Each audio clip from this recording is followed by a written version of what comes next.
You are not landing in New York. You are landing in 1609, and the island below you has no name yet. No streets, no grid, no 8 million people.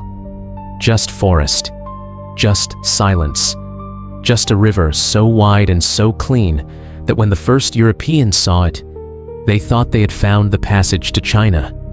They had not found the passage to China. They had found something more valuable. Welcome to Seat 32, A Through Time. Tonight, we're going to watch a city be born. Act 1. The island that nobody wanted 1609. Look down. This is what Manhattan looks like before Manhattan exists. Dense forest covering every inch of the island. Hickory trees, chestnut trees, white oak. A canopy so thick that from up here, the island looks like a green cloud floating between two rivers. No buildings, no roads, no docks. Just 13 miles of the most consequential real estate in human history. And it belongs to nobody yet. Except, it doesn't belong to nobody. It belongs to the Lenape. The Lenape people have lived on this island, which they call Mannahatta, meaning Island of Many Hills, for at least 11,000 years. 11,000 years. To put that in perspective, when the Lenape first arrived on this island, the last ice age had just ended. Mammoths were still alive in Siberia, and the wheel had not yet been invented anywhere on Earth. They are not primitives. The Lenape have a sophisticated understanding of the land, of its seasonal rhythms, its soil types, its animal populations. When European naturalists in the 19th century began cataloging the ecology of New York, they discovered that the Lenape had names for every microhabitat on the island, every stream, every meadow, every type of forest. The island they called Mannahatta was one of the most ecologically diverse places in North America. 55 distinct ecological communities, more biodiversity per square mile than Yellowstone. The man descending toward this island right now, sailing, not flying, but follow the metaphor, is Henry Hudson, English explorer employed by the Dutch East India Company looking for the Northwest Passage to Asia. He will not find the Northwest Passage, but on September 12th, 1609, his ship, the Half Moon, sails into the lower harbor of what will one day be New York Harbor, and Hudson writes in his journal that he has found a very good land to fall in with and a pleasant land to see. A very good land to fall in with. The understatement of the millennium. Act 2. The Accidental Colony, 1626. It is now 17 years later. Look down again. Something has changed. At the very southern tip of the island, that point you can see jutting into the harbor, there is now a cluster of small wooden structures, 30 houses, maybe 40, a fort under construction, a windmill, a population of approximately 270 people, speaking 18 different languages. This is New Amsterdam, and it begins with one of the most famous real estate transactions in history. In 1626, the Director General of the Dutch colony, Peter Minuit, purchases the island of Manhattan from the Lenape for 60 guilders worth of trade goods. This transaction has been endlessly mythologized, the naive natives selling their land for beads. But the reality is more interesting and more tragic than the myth. The Lenape did not believe in land ownership the way Europeans did. When they agreed to this transaction, they likely understood it as a right to share the land, not a permanent transfer of ownership. Two completely different concepts of property rights, two completely different understandings of what had just been agreed, and no way to resolve the difference. What follows over the next decades is not, primarily, a story of violent conquest, though violence comes. It is a story of incomprehension, of two civilizations operating on such fundamentally different assumptions about land, ownership, and coexistence that conflict becomes almost mathematically inevitable. But look at New Amsterdam itself, because it is, despite everything, one of the most genuinely interesting colonial experiments in history. The Dutch West India Company is not interested in building a religious utopia. They are not pilgrims. They are merchants. And merchants, above all things, need customers and trading partners. So New Amsterdam, from its earliest days, is radically tolerant by 17th century standards of religious difference, of ethnic diversity, of the kind of commercial chaos that makes a trading post thrive. By 1640, you can hear 18 different languages on the streets of New Amsterdam.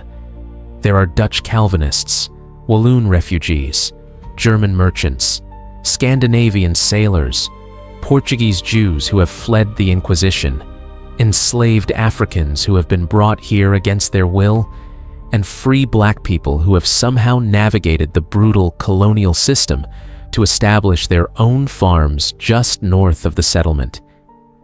The diversity of New York, that thing the city is famous for 400 years later, begins here.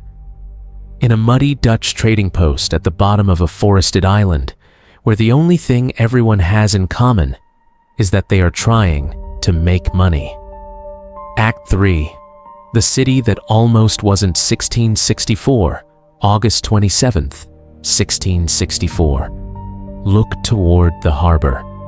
4 English warships are anchored in the bay. Their guns are pointed at New Amsterdam.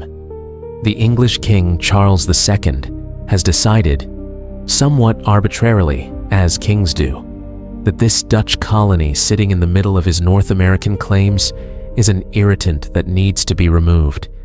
He has given it to his brother, the Duke of York, as a gift. The Duke of York has sent the warships to collect.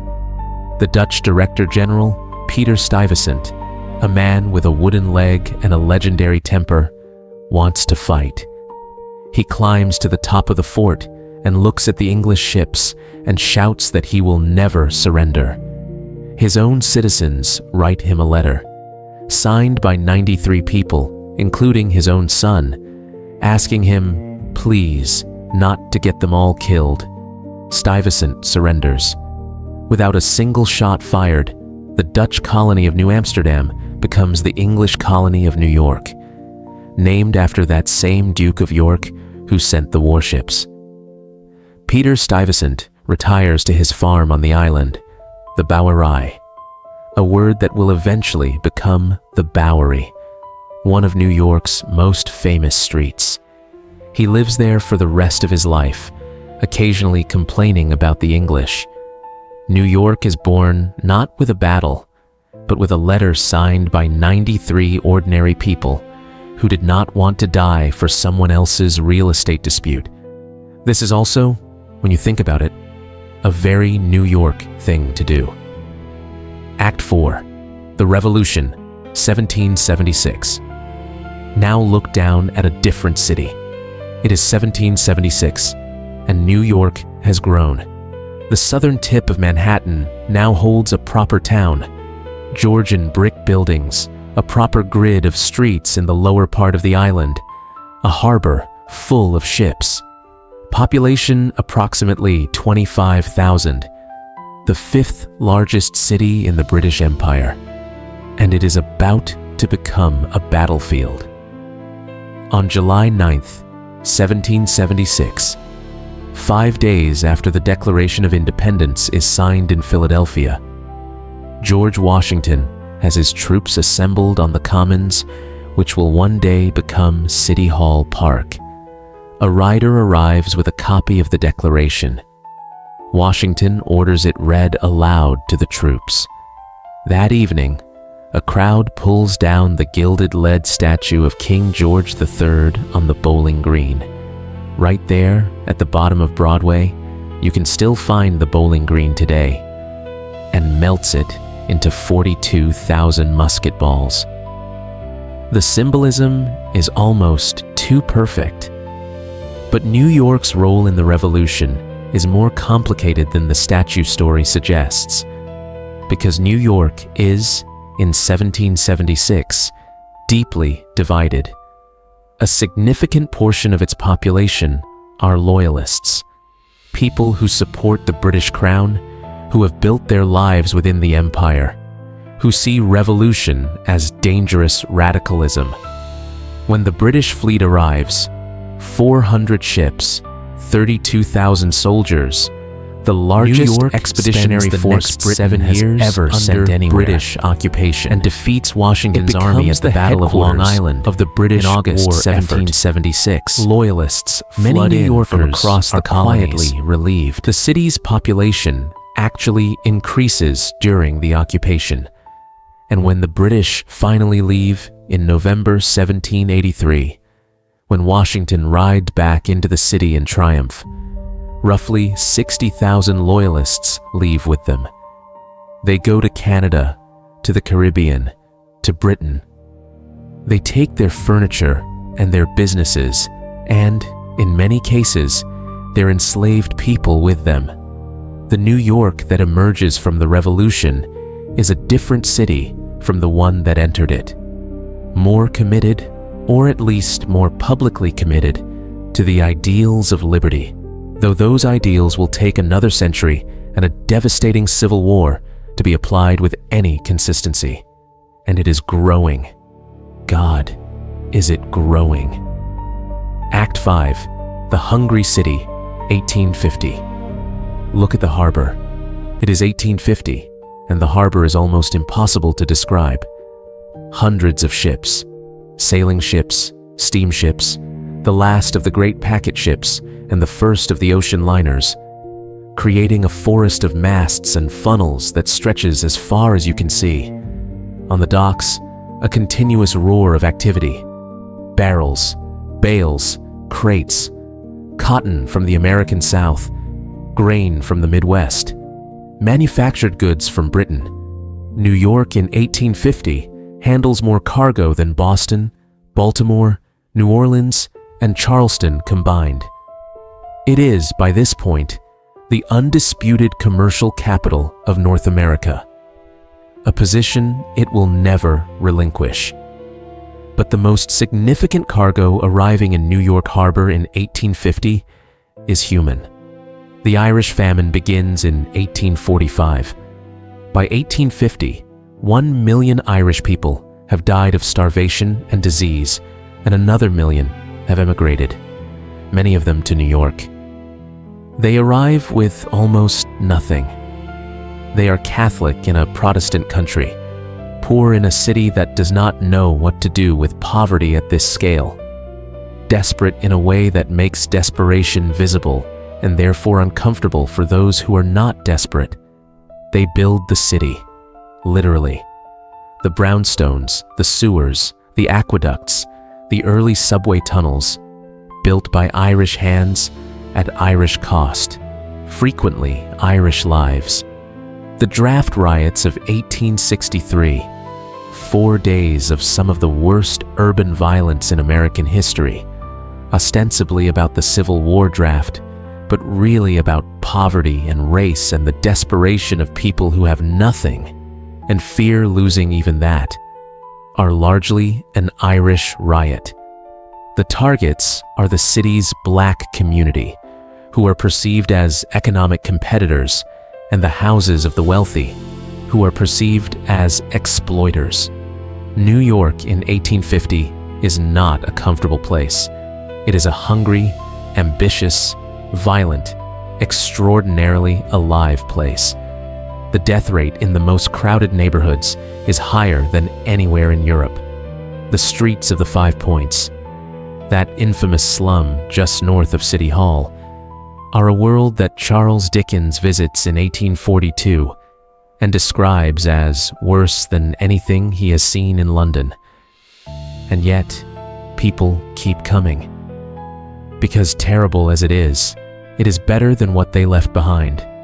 And because the city, for all its brutality, offers something that most places in the world do not offer: the possibility of becoming someone different. Act 6. The Race for the Sky. 1900. Now look up. No, wait.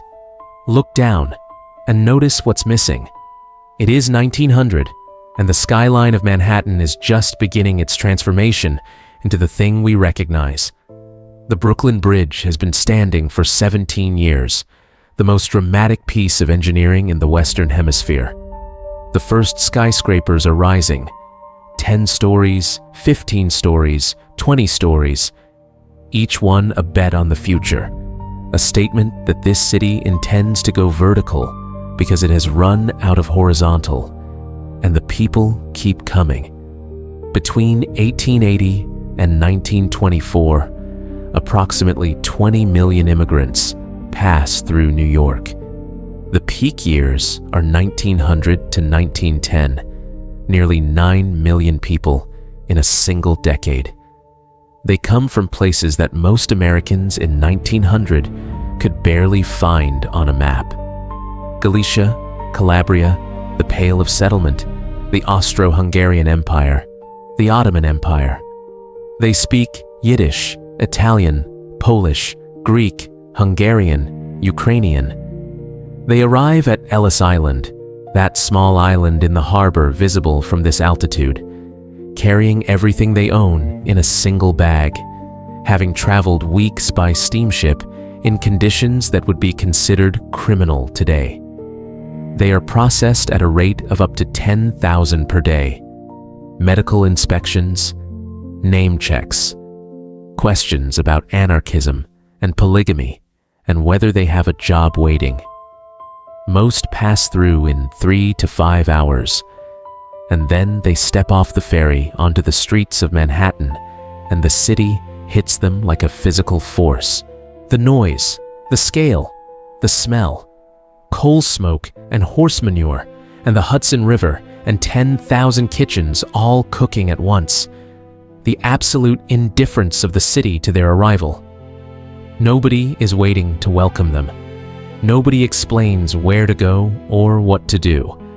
The city simply continues, at full volume, in all directions, and they have to figure out how to insert themselves into it or be swallowed by it. Most figure it out. The neighborhoods they create, the Lower East Side, Little Italy, Harlem, the Jewish neighborhoods of Brooklyn, become the engine of American culture. The popular music of the 20th century is largely invented by the children and grandchildren of these immigrants.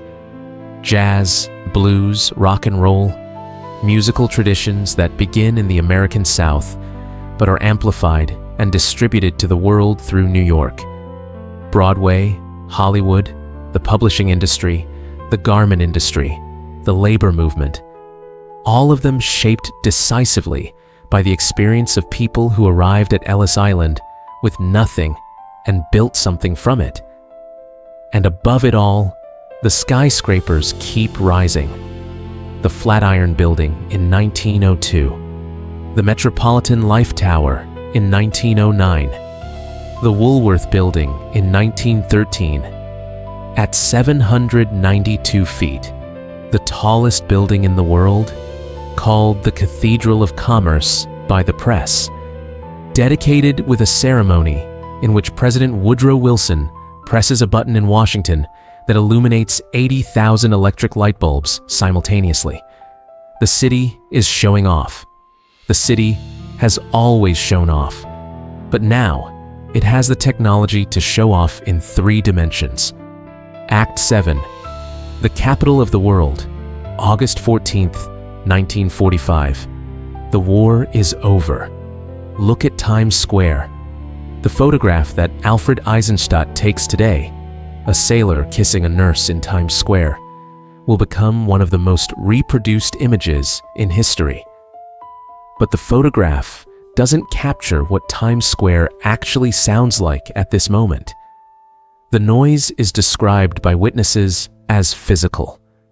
A roar that you feel in your chest, 2 million people in the streets of Manhattan. People climbing lampposts, riding on the roofs of taxis, weeping and screaming and kissing strangers. New York in 1945 is the capital of the world, not metaphorically, literally. The United Nations is about to be headquartered here. The American dollar is about to become the global reserve currency, established by treaty at Bretton Woods, New Hampshire, 1 year earlier. The banks of Wall Street are about to finance the reconstruction of Europe and Japan. The publishing houses of Midtown are about to define global literary culture.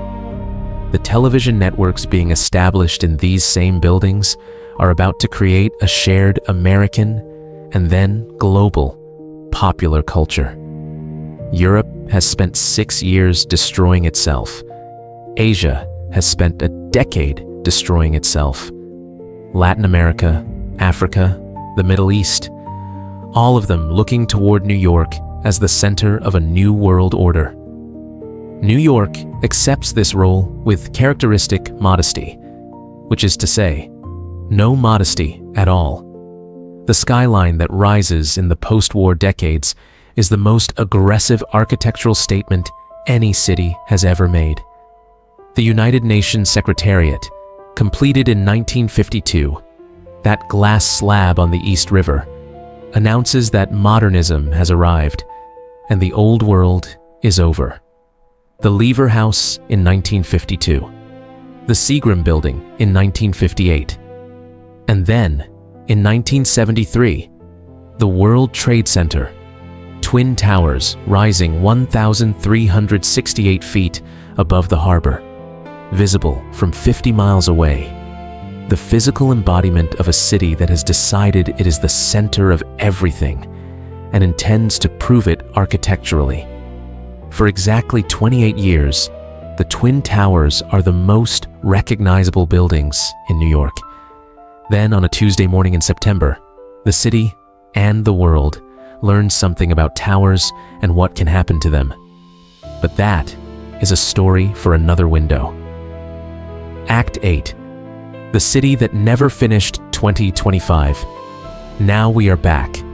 The island below you is the same island, the same 13 miles of schist and glacial deposit, the same 2 rivers, the same harbor. But the forest is gone. The Lenape are gone. Or rather, displaced, their descendants living in Oklahoma and Wisconsin and New Jersey, some still fighting legal battles over land that was traded for 60 guilders in 1626. The Dutch windmill is gone. The British fort is gone. The revolutionary barricades are gone. The immigrant tenements of the Lower East Side still stand, but the immigrants who built them are 4 generations dead. What remains is the city they all built, layer upon layer upon layer. Each generation adding to what the previous generation left, tearing some of it down, keeping more than they planned, creating something that no single person or group or era could have designed. New York is not a planned city. It is an improvised city. A city that has been making itself up as it goes along for 400 years, absorbing everything that arrives, people, money, ideas, disasters, and metabolizing it into something new. The Lenape called it Mannahatta, Island of Many Hills. The Dutch called it New Amsterdam and built a trading post. The English called it New York and made it a colony. The Irish and the Italians and the Jews called it home and made it a culture. The financiers called it Wall Street and made it a machine. The architects called it a canvas and made it a skyline. And 8 million people right now are living in it, each of them with their own version of what this island is, each of them adding their own layer to the 400 years of accumulated human ambition that you are looking down at from this window. The Lenape had a word: Mannahatta, Island of Many Hills. Most of the hills are gone now too, graded flat by 2 centuries of construction. But the island remains, and the river. And from up here, if you look carefully, you can almost see all of it at once. The forest that was there before the city, the fort that replaced the forest, the tenements that replaced the fort, the towers that replaced the tenements. 400 years of human beings deciding over and over again that this particular piece of rock in this particular river was worth everything they had. They were right.